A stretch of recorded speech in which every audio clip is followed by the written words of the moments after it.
بسم اللہ الرحمن الرحیم یا ایھا الذین آمنوا کتب علیکم الصیام کما کتب علی الذین من قبلکم لعلکم تتقون۔ ناظرین کرام،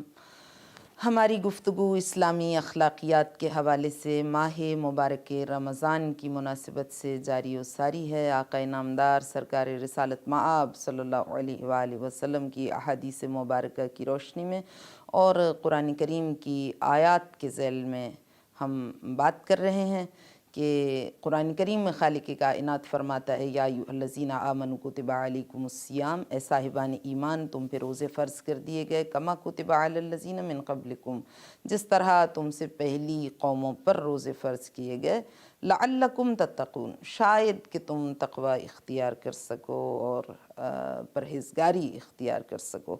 آقا نامدار سرکار رسالت مآب صلی اللہ علیہ وآلہ وسلم نے خطبہ شعبانیہ میں خاص طور پر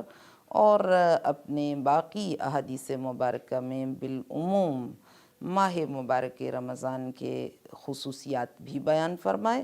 اور اس مبارک و مسعود مہینے میں ہمیں اپنی تربیت نفس کا اہتمام کرنے کے لیے جو صفات بیان کیے، جو ورچوز بیان کیے، جو کیریکٹرسٹکس بیان کیں، جن کو اپنانے کا حکم دیا، ان کے بارے میں کچھ ہم نے گزشتہ محافل میں گفتگو کی، کچھ ہم آج گفتگو کریں گے۔ کہ آقا نے فرمایا کہ اس مہینے میں تمہیں چاہیے کہ اپنے غصے کو کم کرو، اس مہینے میں چاہیے اپنے اخلاق کو بلند کرو، اس مہینے میں چاہیے بڑوں کا احترام کرو، جو کہ ہمارے پیش نظر ہے کہ ہم ایک پورا پروگرام والدین کے بارے میں کریں گے، اور چھوٹوں کی تربیت، بچوں کی تربیت کے حوالے سے بھی آپ سے گفتگو کریں گے۔ وارحموا صغارکم، اپنے چھوٹوں کے ساتھ شائستگی سے، شگفتگی سے، نرمی سے، محبت سے پیش آؤ، اور فرمایا کہ واحفظوا السنتکم، اپنی زبانوں کو سنبھال کے رکھو، اور غضوا عما لا یحل النظر الیہ ابصارکم، نگاہوں کو بھی بچاؤ، وعما لا یحل الاستماع الیہ اسماعکم، اپنی سماعتوں کو بھی حرام کے ارتکاب سے بچاؤ۔ اور پھر آقا نے راہ خدا میں خرچ کرنے کا حکم دیا۔ خلاصتاً گزشتہ محافل کے جو گفتگو ہو چکی ہے اس کو بیان کر رہی ہوں کہ راہ خدا میں خرچ کرنے کا حکم دیا، مومن کی افطاری کا حکم دیا، من فطر منکم فی ھذا الشہر مؤمنا صائما،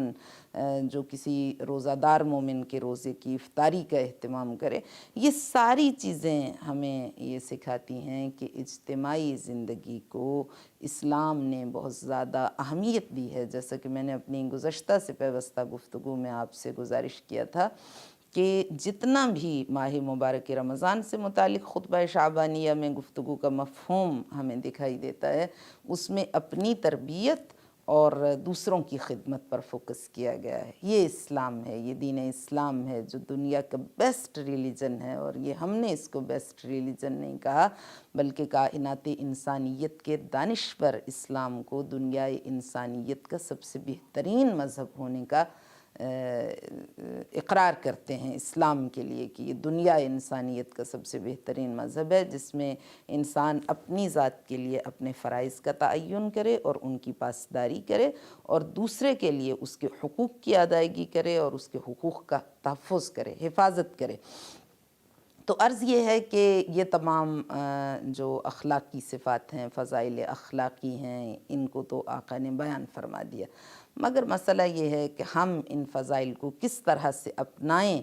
کہ وہ کون سی طاقت ہے جو ہمارے اندر آ جائے جس کے ذریعے سے ہم اسلامی تعلیمات کو اپنا کر ان پر عمل پیرا ہو جائیں، کیونکہ نفس انسان کو مسلسل ان النفس لامارۃ بالسوء، برائی کا حکم دیتا ہے، وہ برائی کی جانب لے کے جاتا ہے، اور جیسا کہ معصوم نے بھی دعا میں فرمایا کہ الہی اشکو الیک نفسا بالسوء مبادرۃ وبمعاصیک مولعۃ الی الخطیئۃ مبادرۃ وبمعاصیک مولعۃ ولسخطک متعرضہ۔ یہ نفس ہمیشہ انسان کو برائی کی دعوت دیتا ہے اور ان جگہوں کی نشاندہی کرتا ہے جو اس کے لیے تباہی کے مقامات ہیں۔ تو اس سے بچنے کے لیے بھی آل اطہار نے اور آقا نامدار سرکار رسالت مآب نے کچھ چیزیں بیان کیں۔ فرمایا کہ فرفض الدنیا فإن حب الدنیا یعمی ویسم ویبکم ویذل الرقاب۔ فتدارک ما بقی من عمرک ولا تقل غدا او بعد غد فانما هلك من كان قبلك باقامتهم على الاماني والتسويف حتى اتاهم امر الله بغتة وهم غافلون فنقلوا على اعوادهم الى قبورهم المظلمة الزيقة وقد اسلمهم الاولاد والاهل فانقطعوا الی اللہ بقلب منیب من رفض الدنیا۔ آقا نے فرمایا کہ جو بہترین طریقہ ہے ان اعمال خیر پر عمل پیرا ہونے کا کہ تم صاحب بخشش و احسان بھی ہو جاؤ، اہل عفو و درگزر بھی ہو جاؤ، اہل کرم بھی ہو جاؤ اور اہل عمل بھی ہو جاؤ، اور تم دوسروں کے ساتھ مہربانی سے پیش آؤ، تم بڑوں کے حقوق کو ادا کرو، تم عبادات میں پرفیکٹ ہو جاؤ، تم حقوق الناس اور حقوق اللہ میں توازن پیدا کر کے دونوں کو بر وقت ادا کرنے والے بن جاؤ، تو اس کے لیے جو طریقہ ارشاد فرمایا وہ یہ ہے کہ تمہاری نگاہ روز آخرت پر رہے، اور فرفض دنیا کو استعمال ضرور کرو، لیکن دنیا کے عاشق اور دیوانے نہ ہو جاؤ،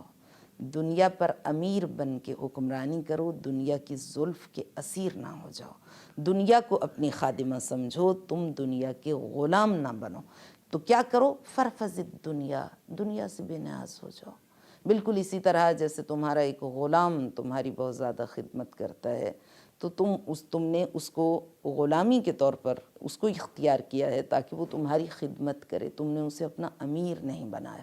تو ان حب الدنیا، کیوں دنیا کی محبت کو دل سے نکال دو، دنیا سے استفادہ ضرور کرو۔ یہاں پہ بڑی تھن لائن ہے، بعض لوگ بہت زیادہ غلط فہمی کا شکار ہو جاتے ہیں، اور ہماری بھی کوشش ہے کہ مس انڈرسٹینڈنگ کریٹ نہ ہو، کہ لوگ پھر یہ سمجھتے ہیں کہ دنیا سے محبت کو ترک کر دینے سے مراد یہ ہے کہ اچھا لباس پہننا چھوڑ دو،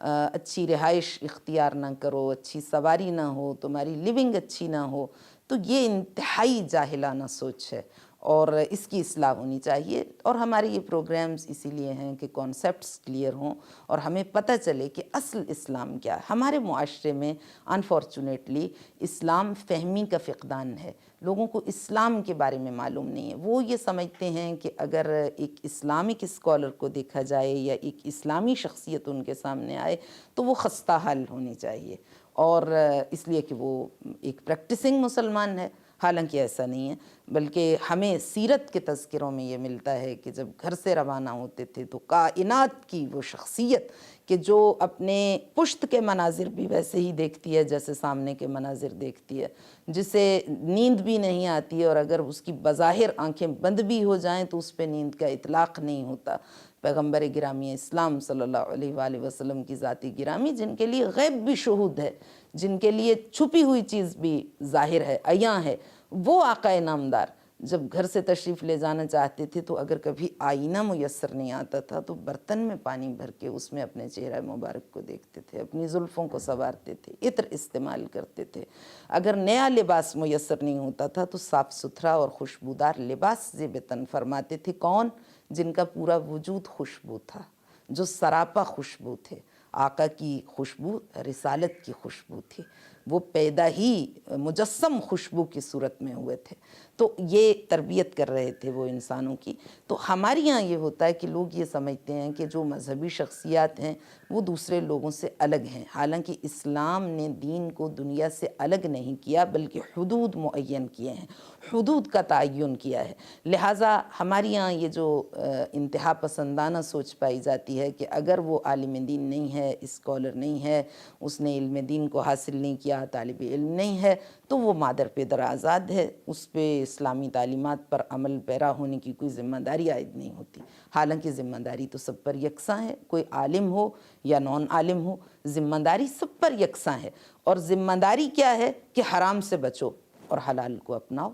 لوگ یہ کرتے ہیں کہ وہ یہ سمجھتے ہیں کہ جو عالم ہے اس کو حلال سے بھی گریزپا ہونا ہے، اور جو نان عالم ہے اس کے لیے حرام بھی حلال ہے۔ تو یہ بہت غلط ایک لوگوں کے اندر سوچ پیدا ہو گئی ہے۔ ہمارا مشن یہی ہے کہ ہم اس سوچ کو لوگوں سے ختم کر کے اصلاح کریں، ان کی فکر کی اصلاح کریں، اور اس فکری اصلاح کو پیش نظر رکھتے ہوئے ہی ان